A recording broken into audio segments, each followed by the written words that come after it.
Ada sebuah masa ketika dunia nyaris kehilangan harapan. Kota-kota runtuh, ilmu pengetahuan dibungkam, wabah memusnahkan sepertiga manusia, dan perang menjadi bagian dari nafas sehari-hari. Inilah era ketika Eropa tenggelam dalam kegelapan panjang. Sebuah zaman yang begitu kelam hingga para sejarawan menyebutnya The Dark Ages.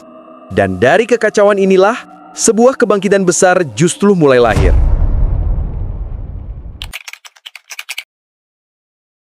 Kekaisaran Romawi, sebuah peradaban besar yang pernah menjadi pusat dunia, perlahan-lahan mengalami kemunduran. Setelah berabad-abad menguasai daratan Eropa, Timur Tengah, hingga Afrika Utara, Romawi akhirnya tumbang pada abad ke-5 Masehi. Runtuhnya kekaisaran ini menandai berakhirnya dunia kuno dan lahirnya zaman baru. Zaman yang kelak dikenal sebagai abad pertengahan atau yang sering disebut sebagai The Dark Ages, masa tergelap dalam sejarah manusia. Setelah kehancuran Romawi, Eropa berubah menjadi daratan yang terpecah-pecah. Tidak ada lagi satu kekuatan tunggal yang mampu menjaga stabilitas dan ketertiban. Di mana dulu jalan-jalan Romawi ramai oleh pedagang, kini berubah menjadi jalur sunyi penuh bahaya. Perdagangan merosot tajam, kota-kota besar ditinggalkan, dan pusat-pusat pendidikan pun lenyap. Ilmu pengetahuan yang dulu dijaga ketat oleh para cendekia Romawi, kini nyaris menghilang dari muka bumi. Namun di tengah kekacauan itu, ada satu lembaga yang tetap bertahan, Gereja Katolik. Gereja menjadi satu-satunya institusi yang memiliki struktur kuat, pengaruh besar, dan jangkauan luas. Para biarawan di biara-biara terpencil berusaha mempertahankan sisa-sisa ilmu pengetahuan kuno dengan menyalin naskah-naskah Romawi dan Yunani. Meskipun demikian, kehidupan rakyat biasa jauh dari sejahtera. Mereka hidup dalam ketakutan, kemiskinan, dan keterbatasan. Bangsa-bangsa barbar seperti Visigoth, Ostrogoth, dan Vandals saling berebut wilayah. Kekacauan ini melahirkan sistem baru, feodalisme. Dalam sistem ini, tanah menjadi sumber kekuasaan. Para bangsawan memiliki lahan luas dan melindungi rakyat kecil yang bekerja untuk mereka sebagai petani. Sebagai imbalannya, rakyat memberikan sebagian hasil panen kepada tuannya. Di atas para bangsawan berdiri raja, dan di atas raja berdiri gereja yang mengklaim kekuasaan tertinggi atas nama Tuhan.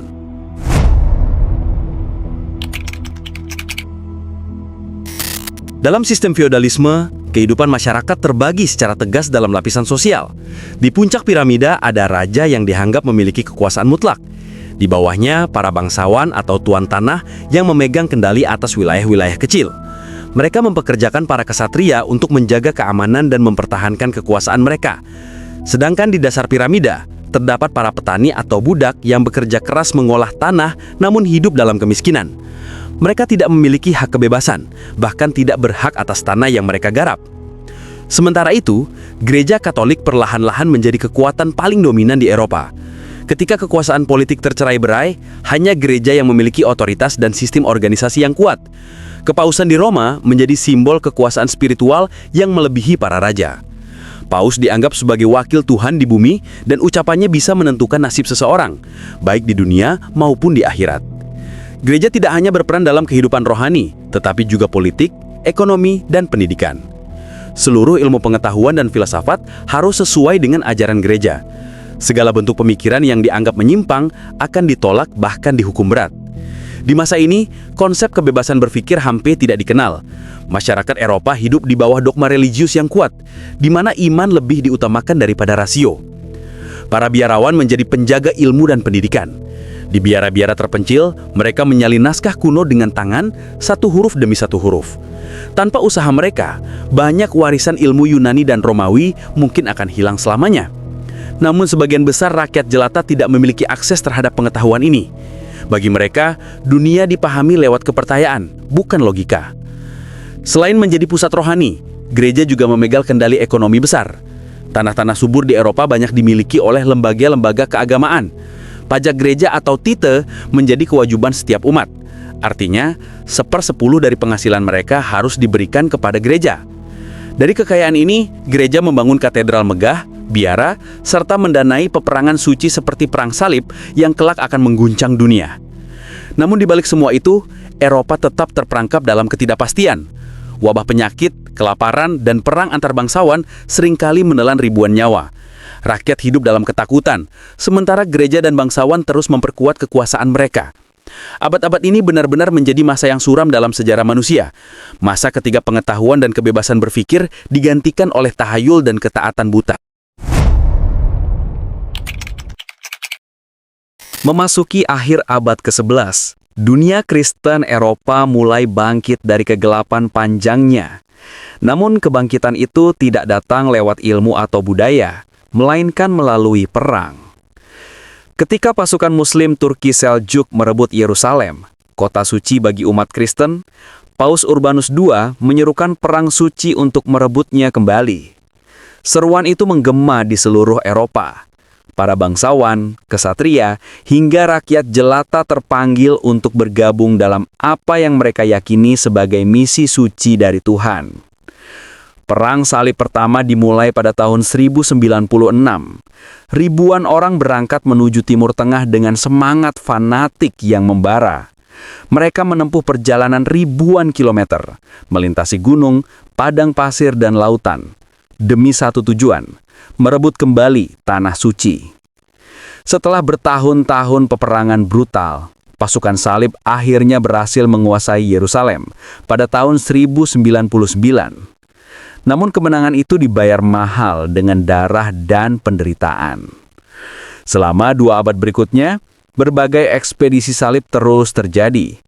Eropa berulang kali mengirimkan pasukan besar untuk mempertahankan atau merebut kembali wilayah-wilayah di Timur Tengah. Namun di balik semangat keagamaan, tersembunyi kepentingan politik dan ekonomi. Perang salib membuka kembali jalur perdagangan antara Timur dan Barat. Dari tanah Arab, Persia, dan Bizantium, para pedagang Eropa membawa pulang rempah-rempah, sutra, ilmu pengetahuan, serta teknologi baru. Kontak antara dunia Islam dan Eropa menghidupkan kembali gairah intelektual yang telah lama padam. Buku-buku ilmu pengetahuan Arab diterjemahkan ke dalam bahasa Latin. Ilmu matematika, astronomi, dan kedokteran kembali dikenal di Eropa. Kota-kota pelabuhan seperti Venesia dan Genoa menjadi pusat perdagangan dan kekayaan. Dari sinilah perlahan muncul kelas baru dalam masyarakat, kaum pedagang. Kaum pedagang ini mulai mengguncang tatanan feodalisme lama. Mereka tidak memiliki tanah luas, namun kekayaan mereka melebihi para bangsawan. Di kota-kota besar seperti Firenze, Paris, dan Bruges, kehidupan ekonomi mulai berdenyut kembali. Muncullah lembaga-lembaga keuangan, sistem bankir, serta awal perkembangan kapitalisme. Perdagangan antar wilayah membawa pertukaran ide, budaya, dan teknologi. Eropa mulai bergerak menuju arah baru, era perubahan besar. Namun bayangan kegelapan belum sepenuhnya sirna. Ketamakan, perang, dan wabah masih menghantui kehidupan manusia. Gereja tetap menjadi kekuatan dominan. Namun perlahan muncul benih-benih keraguan dan perlawanan terhadap kekuasaannya. Dunia lama masih bertahan, tetapi fondasinya mulai retak. Memasuki abad ke-14, Eropa tampak mulai bangkit. Kota-kota tumbuh, perdagangan berkembang, dan ilmu pengetahuan perlahan kembali bersemi. Namun, di balik kemajuan itu, bencana besar tengah menunggu. Sebuah wabah mematikan datang dari timur. Penyakit yang kelak dikenal sebagai Black Death atau wabah hitam. Dan dalam waktu singkat mengubah wajah dunia. Wabah ini diperkirakan bermula dari Asia Tengah, menyebar melalui jalur perdagangan hingga ke Eropa. Tikus-tikus pembawa kutu terinfeksi bakteri Yersinia pestis, menumpang di kapal dagang yang berlayar menuju pelabuhan-pelabuhan Eropa. Ketika kapal-kapal itu berlabuh, penyakit tersebut pun menyebar dengan cepat. Dalam hitungan bulan, kota-kota padat seperti Firenze, Paris, dan London berubah menjadi lautan kematian.